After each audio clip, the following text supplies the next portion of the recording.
Hello there, and welcome to Sandbox. Brought to you by Buro Happold, this is the podcast that looks at those big questions about where we live.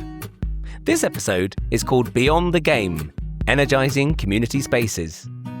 When we think of football stadia, indeed all sports arenas, we think of them as cauldrons of noise, colour and energy when the crowd is roaring and surging like a sea.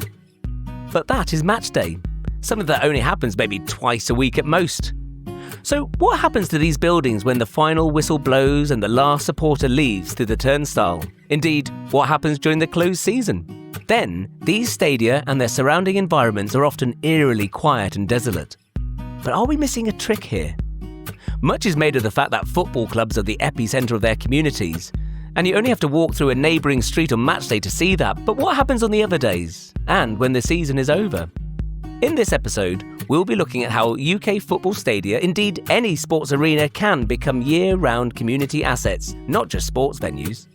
We will focus on the role of design, engineering and infrastructure in enabling flexible, multi-use spaces that create vital social opportunities, from youth programmes to festivals and public health events. And we'll be looking at how the whole community, the club owners, fans and the surrounding neighbourhoods alike, can benefit. Today, I have a strong, hopefully injury-free Buro Happold squad to pick from to discuss this. We have Rob Amphlett. Tell us a bit about yourself, Rob. Yeah, I'm Rob Amphlett. I'm a partner at Buro Happold. Been here since 1995, so pretty much all my career. And I now lead the global sports sector for the firm. So that's looking at venue development. Excellent. Very nice to have you on board today and the starting three. And Colin Byrne, tell us a little bit about yourself, please. Yeah, hi, I'm Colin Byrne. I'm also a partner at Buro Happold, and I oversee a lot of our master planning work, particularly around infrastructure and how you build everything around the stadium, so how you connect stadiums to the networks and the transport networks around it. So my football days are over, but I'm happy to be designing around football. Well, in many ways, the way you're going to link it all up, much like our midfield dynamo exactly today. Where I played as well. Oh, perfect. There we go. Self-styled midfield general, Colin Byrne. And Paul Edelson, tell us a bit about yourself, please. Hi, I'm Paul. Been at Buro Happold for 12 years. I've worked in Rob's team actually for 10 of those years on stadia projects we've delivered in the UK and around the world. And I'm currently working in the Middle East region, still working on some sports and venue projects over here. Nice, excellent stuff. Well, look at that. Such strength and depth there, listener. So let's kick off, shall we? I will thin out the sports puns eventually. A bit of historical context to start with. When we think about football clubs in the 40s, probably up to the 80s, they were very much the hubs of communities. And then we seem to move away from that. But are we heading back to that now? Rob, what are your thoughts on that? I think a number of things happened around that time, particularly the emergence of the Premier League, and that really pushed the commercialisation of football. But I think even football clubs have always been the heart of their communities, and that wasn't lost. But I just think some of, particularly things around TV and media rights, maybe pushed that commercial aspect and hospitality. We talked about the prawn sandwich guys in the middle who don't come out after half time, and we see it at Wembley sometimes. It does feel a bit like we're coming full circle on that. Some of those commercial deals that are changing, particularly media rights, and therefore focus back on venues, and that realization that actually the local community and the fans are still the heart of the football club and really important to all things to do with the club, not least the atmosphere in the stadium on the day, and the guys and girls who are singing noisily, that's the community. So yeah, I think things are changing, but commercial aspects for football clubs are clearly important. It's what allows you to spend it in the transfer window and all those good things. I think it's a balance, but yeah, I don't think clubs have ever forgotten their fans. Thank you, Rob. And Paul, we're going to be discussing a very exciting project you're working on later on in this podcast, C-Lab. But from what you've been working on with C-Lab, what are your views about the current role of football clubs in the communities? Well, a bit like Rob said, I think particularly on match day is a community within the stadium. Everyone's singing for their club. And there's a real community camaraderie. But what I was interested in looking at was those non-match day periods where often you can see stadiums which are locked up and there's nothing happening around them. And could there be more activation in those areas that could create more community enhancing and become more of a hub for cities and towns, particularly those who may have struggles with the local communities may not have facilities that a stadium could provide and could be shared with them. Yeah. Thank you, Paul. And Colin, I'm going to go over to you now, and I think you might have a rather interesting parallel with an ancient form of art. I do, yeah. Well, I think it's just we were thinking about how important sport generally is, if you don't think broader than football, to communities, and why it's become such a big thing and has these great big cathedrals. And it's been so central to human society forever. If you look back in cave paintings in France about 15,000 years ago, they're depicting like sprinting and wrestling matches. And that sums up that we've always been interested in, always been watching, always been reporting on sport. And I think that's because these moments create these sort of formative parts of people's lives and their upbringings. We were talking earlier about first matches, and my first match was a Cambridge United match. I grew up just outside Cambridge, and my mum and dad took me in, and I actually can't remember the game at all, but they were voted best bacon butty in the league, and I can distinctly remember standing outside the stand eating this bacon butter dripping out, and it creates that moment. I still have that memory now, being there with my parents, and although I moved away from Cambridge, but that's still that connection to sport and that moment, and being there with people that you know and you love and trying to have that shared experience, I think is fundamentally what creates the beauty of sport and going to watch football. That's a fascinating. I'd not thought about that before, the whole cave painting things, because they do talk about football being a tribal thing. And I suppose what is a community if it's not your tribe? That's a fascinating parallel.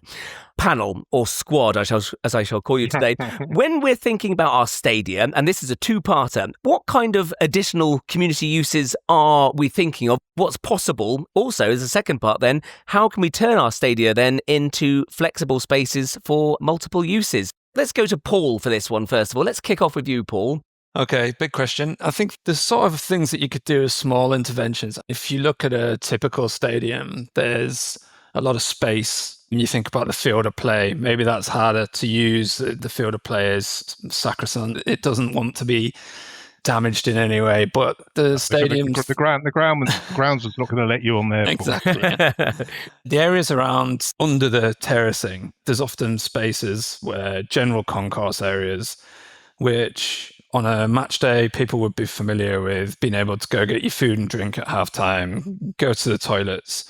There's first aid facilities in there. Those spaces could relatively easily be used for street markets, food markets, low-key music events for local community, things that the community, they could open the doors and have the community use those spaces, because the infrastructure, not touching on Colin too much, but there's the elements of the infrastructure are already there in place and wouldn't need a huge amount of interventions to the building fabric itself to implement. And it would be more of a security and ticketing question and conundrum to overcome.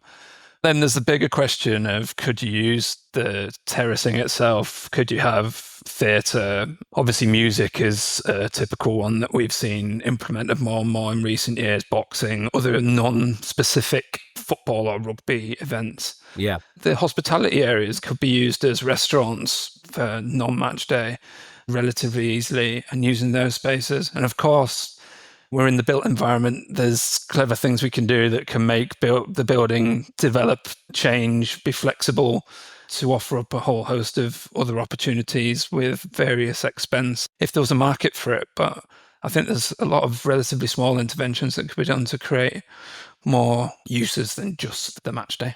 Yeah, fantastic. We're going to have a look at some of those interventions, big and small, in a minute. But Colin, I'll just go to you and just say, when you think about the multiple uses and what a community might get out of a football stadium, before we get on to how we redesign them to meet that, what do you see? What do you imagine happening in a football stadium? I guess you've got the parallels, which Paul touched on, particularly with music. Like Taylor Swift's recent Wembley events brought about £300 million worth of economy into the London economy. So there's the huge scale bits which can fit in when you've got a scale of seats like 92,000 seats. So on that one end, it can bring a lot in the entertainment sector. I think the other end is you've got space and amenities. So that stadium itself has its own internal infrastructure, catering, for example, changing rooms, equipment storage. It's got power, it's got heating. These are all these things that get used very rarely. There's a question about how much of that infrastructure could be used by the community on a day-to-day process. So rather than bringing money in, it's helping reduce costs of things within the community. I think that's an Oh, important excellent. thing to look at as a balance. Yes, yeah, absolutely. Yes, so it's a twin-pronged approach. And Rob, the same question to you, please, if you've got anything. I think the points Paul and Colin made are really good points. But also, I think clubs are doing a lot of that already. Most of the bigger clubs we work with, they are used most days of the week, whether that's tours coming round, the community use that's been talked about there. I've a club recently and they had a whole load of school kids in for work experience type events, conferencing, those kind of things. Certainly the bigger stadia that we design, the non-match day use is a big part of the design. For instance, at Tottenham Stadium, there's a whole of the east side where we omitted some columns even. Out. Sorry, Colin. We omitted some columns to create a big banqueting and conferencing space. And again, obviously at Tottenham, there's the sliding pitch, so we can host NFL there and makes concert use easier. But then also part of the planning application, we've also made space, hasn't been built yet, an NHS sort of diagnostics facility in Lily White House, which is next door. There's actually a community college in there. I think a lot of this is being thought about. But I think what's interesting, and from Paul's provocation, is how could we scale that up? And I think particularly when you get to maybe lower league clubs, is there some kind of tie-up with local authority to provide maybe some funding to help a club build a facility, but within that then have things like GP surgery or knowledge centre? Because as Paul said, a lot of these spaces are just spaces most of the time when you haven't got the venue full up. There's lots being done already, but I think what more could we do? And I think particularly these partnerships around funding, because funding are big lumps of building to get constructed, and funding's always an issue. Yeah. So actually on that subject, because as always on Sandbox, we're often looking at to new build or to retrofit. That is the question. So I keep talking about football stadiums, but it could actually be any sport arena. Again, although having said that, I am now going to use two sports examples, because I noticed at one end you've got, say, Nottingham Forest ground, where I think Buro Happold's recently been adjusting corner stands on stilts, aren't there, for improved access and that sort of thing. And then you've got at the other extreme, the fantastic new Everton Stadium. So what I really want to know is, and it's another two-parter, how easy is it to adapt existing stadia, and what criteria needs to be baked into new build stadia? Paul, shall we? Is this a nice time to be talking about CLab? Should we talk about CLab for a bit here?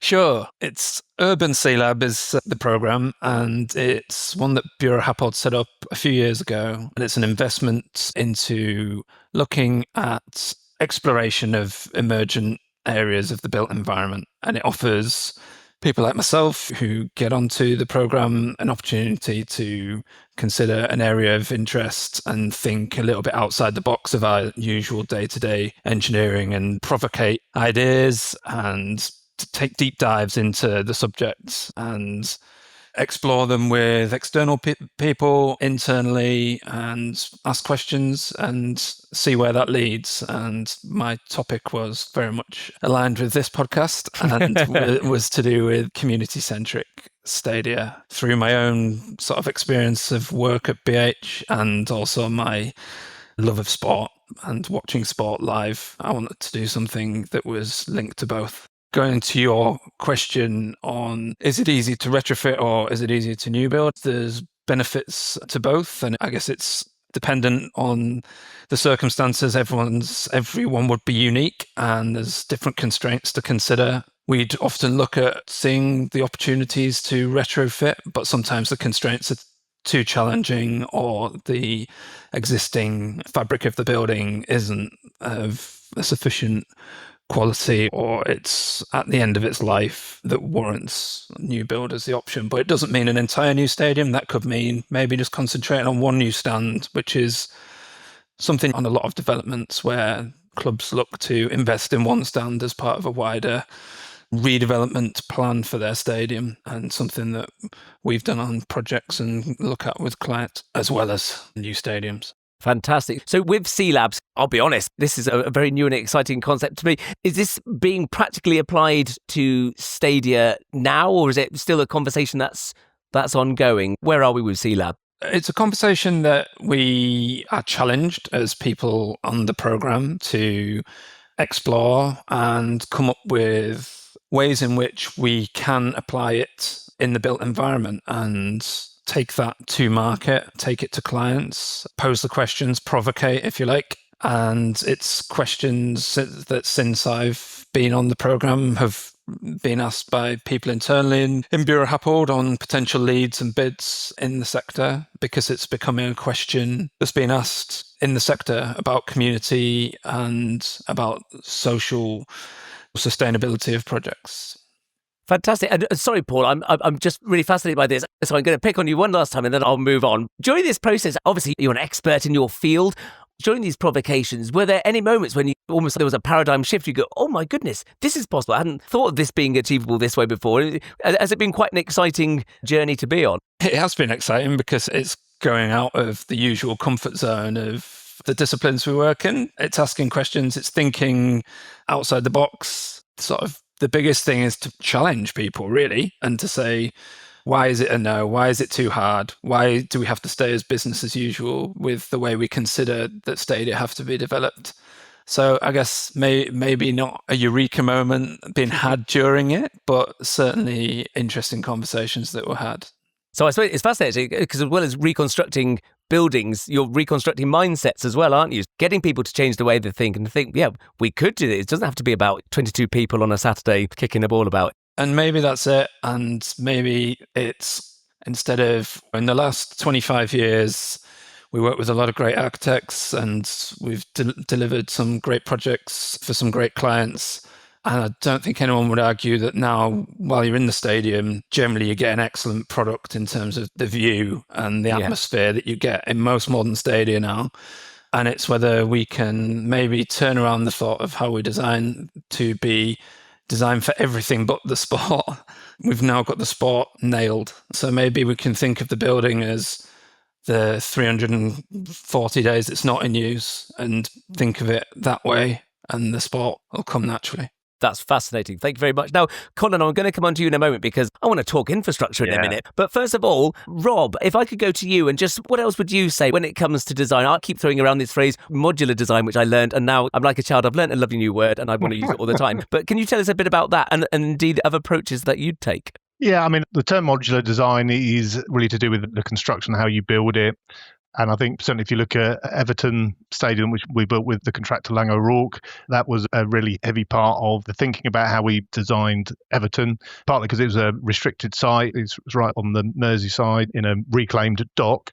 So you could only really access it from one side. So there's a lot of precast elements, a lot of prefabrication off-site to bring it in. So that's what we mean by modular design and construction. And I think there's absolutely a place for this. These are big ones, take a long time, 2, 3, 4 years it can take to build a whole stadium. And the idea of modular design is to help speed that up, get better quality. You're building stuff off site and safety on sites as well, which is really important. I think there's definitely a role for modular design. In terms of what we have to bake in and whether to design new or refurb, I think Paul covered that really, really well. Every project we do, that question is asked, and it can swing both ways. I think the move towards new is probably where things are at the moment because of the age of some of these stadiums. Yeah. With Goodison, was there a discussion about adapting Goodison like they did at Anfield, or is that not? Absolutely, there was. And lots of things come into that, the site constraint and how can the location of Goodison to the residential streets and how much you really fit in. Yes. And does that really fit with the aspration? They're still within their community. They've moved quite away from Goodison, but still that general area. If you're going to do that, it's got to be good, right? Because people, you still got to attract people there. I think it's always a consideration. And then in terms of baking things in, it's that adaptability. I think whether that's for other events, I mentioned before, the sliding pitch at Tottenham's obviously a key one. So there's a lot of extra capital spend in that project to allow the sliding pitch to work. The grass pitch for football, soccer is on the top surface and that slides out actually right the way under the south stand. So that was a massive engineering challenge. How do you do that with 16,000 people jumping on the south stand? There's lots of bridging structures there. So that was a real challenge. But what it does, it then gives a different surface, a lower surface for American football, which was required to make that work. And then they can use that for boxing concerts and other things. So I think to make a stadium adaptable without it being compromised takes a lot of thinking, and you do need to bake a lot into it. And not forgetting Colin's baking butties and things. So it's good to see what's happening at Cambridge United. No. There'll probably be some sprinting and wrestling there, though, mate. Good. The French cavemen will be happy. Exactly. There you go. Do Cambridge still have a reputation for the bacon butties, Colin? Do you know? Or I'm not sure, actually. I've moved away. I don't know. Maybe I won't make a special trip just yet. But I say you're in the prawn sandwich brigade now, Colin. You have to. Paul's from Middlesbrough, so he's a Middlesbrough sport, and there may be bacon butties up there, Paul, mate. Yeah, I'm not sure. I think it's Palmos and pies. I think I'd have... Would it be a bacon stotty up there? Bacon stotties? No, bacon bath. Bacon bath.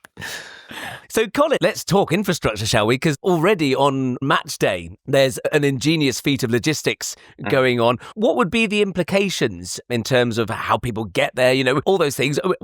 What are the implications for infrastructure were these stadia to be available and open and in use more often, or indeed even all the time? Wherever there's a big stadium, you get huge infrastructure. You know, you've got a big building that has to deal with tens of thousands of people, and you get these huge peaks. So transport infrastructure ends up being large. You get big train stations, underground stations, metros, lots of citywide infrastructure connecting to it. Utilities and power infrastructure, so you've got large demand on power, but also very rarely getting used.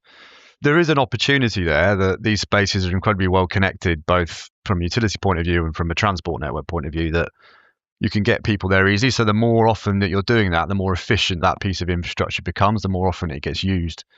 That's a good thing.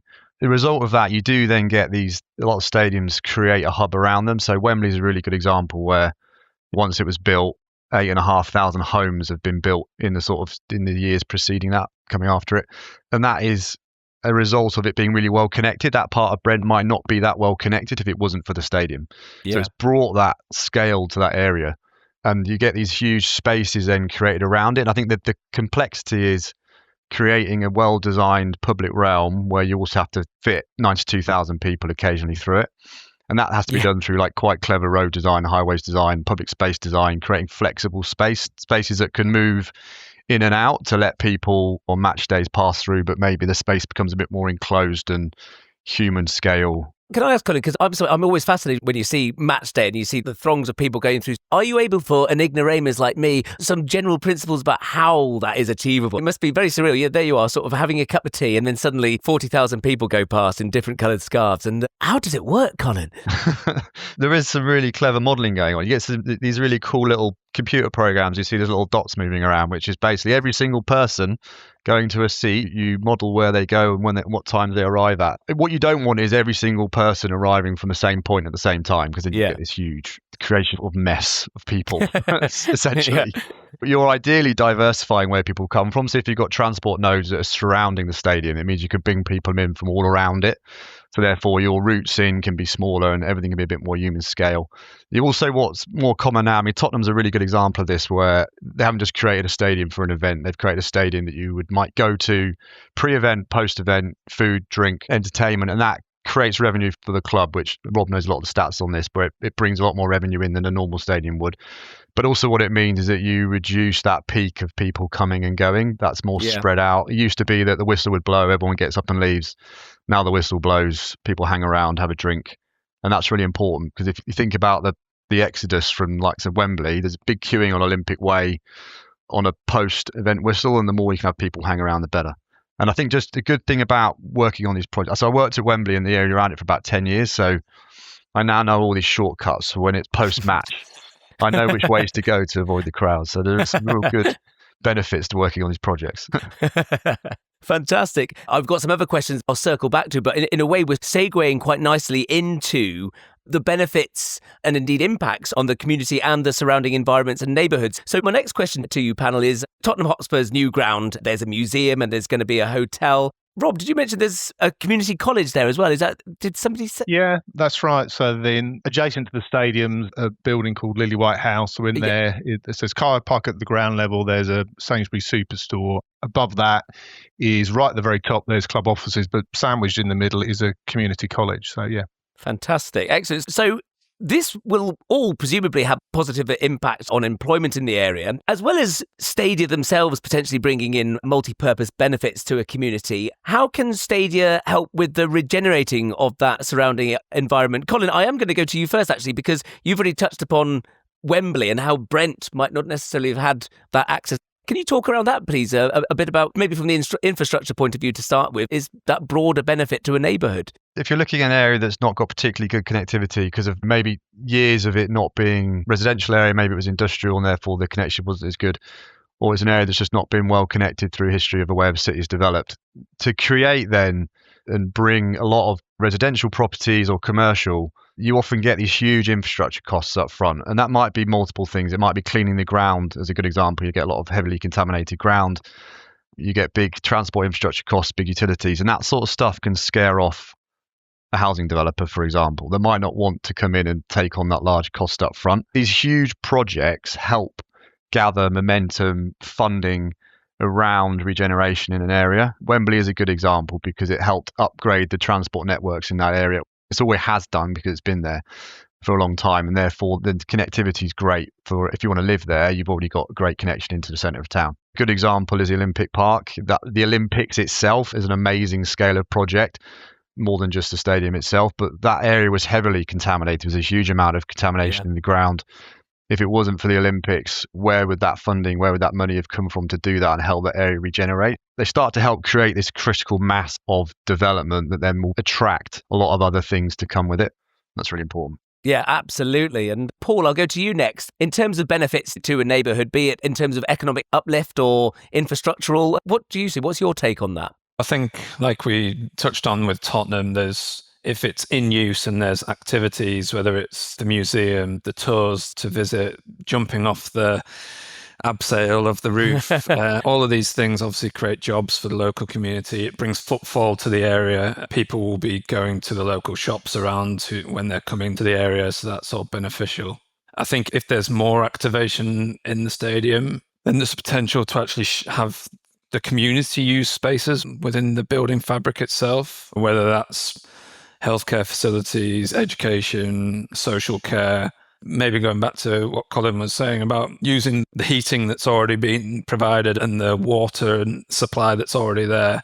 If we can use more of it, community use, then it's saving them money and having that two-pronged approach and getting just more activation within that existing building fabric. Fantastic. And just as we're talking, and I'm talking here again as somebody who's not an expert in this by any stretch of the imagination, but something we've talked about before on Sandbox is the 15-minute community. And I'm just wondering, Rob, I mean, does that kind of tie in this model? Do you see football stadia, or indeed sports arenas, I keep saying football stadia, sports arenas, facilitating a kind of 15-minute community? What are your thoughts? I think absolutely yes. And I think obviously the bigger projects, it's easier to see that, as Colin said, at the Olympic Park and the Tottenhams. I think we said earlier, Tottenham, they're building a hotel next door to it. Like we said, we talked about the college that's already there. And it's actually part of a much bigger master plan that's going to take 20 years to develop. And as Colin said, having an anchor like a stadium venue, there's other things that are required around it. It can attract the residential, which then you get some mixed use development in there, and they're actually helping create new spaces for the communities in which they sit. But I think also at a different scale. So these guys are football guys. I'm a rugby man. I live down in Bath. And we've been trying for a long time to redevelop our stadium down here, which hopeful to get to planning this year. You just look at the impact that the rugby club has on the city already. You can really, it's a small city, 90,000 people.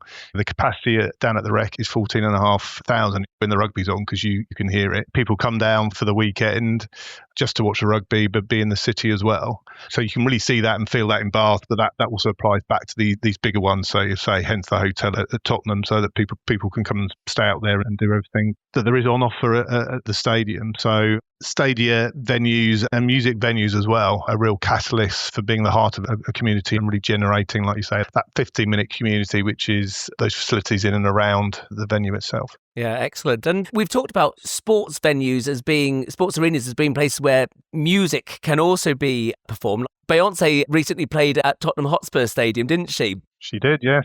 We talk about retrofit versus new build, but how long has the acoustics for a music venue, how much adapting of, let's start with existing stadium, how much adapting of the acoustics needs to be done for Beyonce to sound as good as 40,000 Spurs fans? I think actually not a huge amount. They bring in their sound systems. The sound systems in the stadium help reinforce that. because it doesn't have a roof on, actually, it works very well as a music venue. I think Beyonce insisted on going back there. She went there last year and loves it there. So we have our acoustics team called Vanguardia, do a lot of this sort of work, and they do festivals and all sorts of things as well. But they always cite the Millennium Stadium in Cardiff, which has a closing roof, is actually a bit of a nightmare because you slide the roof across and it helps keep the sound in, but it really changes the acoustics inside, makes it a bit too reverberant, and it can be quite hard to make the sound work in that venue. So that's quite a tricky in a football stadium because there's generally no roof and the sound just goes out. That's good from the point of view of the acoustics within it. Where we really tune acoustics is in arena venues. Another big project we've been involved in up in Manchester is Co-op Live Arena up there, where, again, Vanguard has done a fantastic job of making that super tuned for music. I was actually there recently watching a Robbie Williams concert. Robbie was Robbie, but it was an amazing concert, and he did sound great. And they've done things like there's lots of sound absorption on a lot of the hard surfaces to make it really good for music, which you often don't get in these sorts of venues. So I think making sure we design these with what we're going to put in there in mind is really important, and trying to tune it as far as possible to whatever's going on in there. Yeah. Thank you, Rob. Thank you. And I'm just thinking, in terms of the way we're adapting Stadia, the way we're sort of baking stuff in. Paul, I'm going to come to you because with C-Lab, for example, is this very much of the zeitgeist? How long has this conversation been going on about making sports arenas more adaptable and multi-use? Is this something you've been aware of for a while? Is what you're doing, is it a response to something that's been a conversation for a long time with C-Lab? I think the adaptability of stadiums has been happening for many years now. Sliding roofs, movable pitches, movable terraces, things like that, to offer something other than just the sports-focused performances like music, or even going from an athletics to a football or rugby field of play. Those sort of things have been done for many years. I think it's opening up the wider use of the stadium that's maybe not thinking so much the pitch. Talking about music, it's something that I thought about in the C-Lab program was there's a lot of communities who are losing their lower level, but the smaller scale music venues in their communities, very hard to be funded. There's a lot of them closing, local bands looking for somewhere to go play. And I'm not saying they'd be using the field of play in Stadia, but to be using some of the spaces within Stadia, like the concourse areas, and being able to make them flexible could have huge benefits for the community, to provide opportunity for bands. Rob's guitarist in a band on a weekend, and bands having... I'll come and play in your concourses. Yeah, exactly. Yeah, so bring my Les Paul along. Nice. Having opportunities to provide a community a space where they may be losing them because of funding issues. Again, going back to not a huge intervention in terms of design and creating that opportunity, and maybe just putting the right people together and having small interventions to a building could facilitate that and have huge benefits, and also create a small revenue stream for a stadium that we're maybe looking at a lower level who could really do with that, where commercial income and matchday income is much lower than the clubs that we've touched on already, with your Evertons and your Tottenhams, who have got struggles with financial fair play and the likes. And every bit of diversification of their commercial model is critical for their success. You say in smaller clubs, and I completely agree, but Colin and I are working on a project at the moment with a big club that we can't talk about at the moment. But that sort of thing is absolutely being considered. We're talking about almost every space in the stadium having another use. And interestingly enough, absolutely talking about that kind of scale of music venue that operates in a certain way on a match day when the stadium's full of tens of thousands of people. But on a non-match day, you could host those smaller concert events. Like you say, Paul, I think bringing those into smaller venues as well, it can make a real difference to their business models. Great idea. Let's do it. Let's make this happen. Book me now. Maybe not, eh? Well, you've heard me play, haven't you, Colin? So there you go. Save it for the Christmas party. Good as Robbie. Sounds like we're talking to the future of rock and roll here. This is exciting. Actually, speaking of future, that was look at that for a seamless segue. As always on Sandbox, we like to don our silver suits, metaphorical ones, climb into our time machines and take a sneak peek at the future. So you're thinking, I want all three of you now to think, what's your dream sports arena in terms of their multi-purpose function for their communities that they represent? What's that going to look like in, say, I don't know, I'm not even going to jump that far into the future because it sounds like we're heading in a good direction already. We're going to go 20 years into the future. Colin, I'm going to go to you first. You can ride in this spectacular machine first. And what will our sports arenas be like? The dream multi-purpose community asset. Got to start with bacon butty, right? Bacon butties, yeah. Of course it The has, best bacon butties in the league. So we just go back 20 years to Cambridge. 20 years. I'm joking there, I'm not that young. 30 years. I think what we're talking about, like, this everything being used and reusable, and I think creating the opportunity for people to use the assets, like you're trying to get people, particularly kids, outdoors playing sport. The stadium has the ability to really inspire. I don't know, trying to convince a kid to go to a park when it's raining, but trying to convince them to go near a football stadium that they support the team at, they can use the facilities and all this sort of stuff creates real energy around it. So I do think that's happening. I think that will happen sooner than 20 years time. I think that's all coming. I think the really exciting stuff's around the technology and where the technology can change the use of that space and the use of the outside of that space. So there's some great ideas around when your football team's playing away, you could actually watch them at home. And these holographic use. So you actually look like you're watching the game in the stadium. The players are there on the pitch running around, the ball's there running around, bouncing around. So suddenly this space could be used not just during home games, but away games. I think technology will significantly change how. Oh, wow. Like the Star Wars chessboard. That'd be amazing. Well, there you go, exactly. I love it. Like that. Colin, have you seen the COSMs? Because the COSM is you go and watch live sport, but it's in like a cinema type environment, but with a kind of a round screen and sort of surrounding.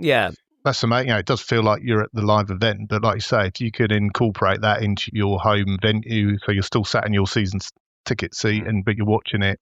And I love the idea of the Star Wars holographic figure. That is just brilliant. That was so blue skies right there. That's amazing. That's exactly what I need. Paul, let's go to you. We've had holographic Star Wars chessboard style sports interaction. Beat that. What have you got? It's hard enough watching Middlesbrough in person, let alone holographics. I guess if there was a mythical new town or city that was being developed and a master plan being put together on a site, it would very much be the stadium being the centre of the town and being the high street. That area that we commonly know as where you go through the turnstiles and is the GA concourse area is actually the high street, and it's a hugely porous building. You can walk in and out, you can see the field of play. The field of play could be activated on certain days to be green space for the community. And it's a fully activated, central to the whole community space that is as active on non-match day as it is on match day. And development is tied in around it within the master plan with those nodes for transit and residential. And there was a term I came across in one of the presentations we had from external collaborators on C-Lab of hypermixity. And that was hypermixity. And that was in consideration of commercial residential developments and having real mixity between uses, but having a hypermixed stadium that's got everything going on and is completely porous to the town. That's a dream that may be a challenge, but if we get somewhere towards it, maybe that could be an improvement to the community. I love it. And it's got the word hyper in it, which is very futuristic. So I approve of that. And Rob, it's your turn to clamber into the time machine. What's your dream stadium of the future? I think, as Colin said, a lot of it is probably not that far away, not 20 years away. But I think the dream stadium or dream venue for me, did I mention I've seen Robbie Williams recently? So you might have alluded to it, yeah. So I'm going to take a leaf out of Robbie's book and make it all about me. And so by then I'll be retired. But my retirement plan is to be a rock guitar legend. So nice. I need to have a seat where I can stand up at halftime, get my guitar out and play and entertain the crowd. But I think that kind of interactivity of how do we get people involved? How do we get to live out our dreams in these stadiums? That would be my vision of the future, somewhere where they actually let me stand up and play my guitar in front of everyone. I think that's a beautiful dream. Yeah, so music and football at the same time. It's brilliant. Just magic.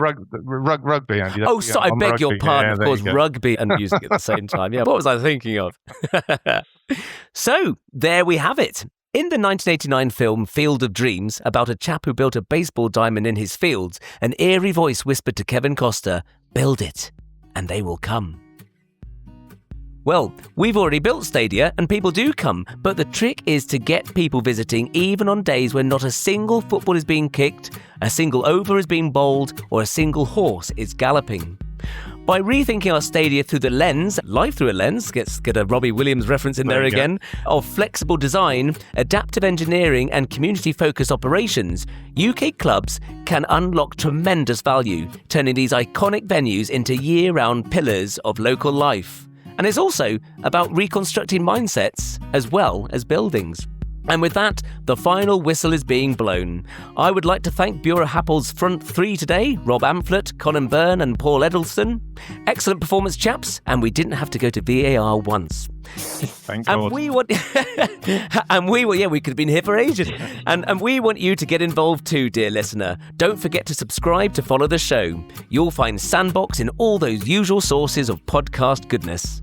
And in the meantime, it's my turn to wash the kit. Thanks for listening. Goodbye.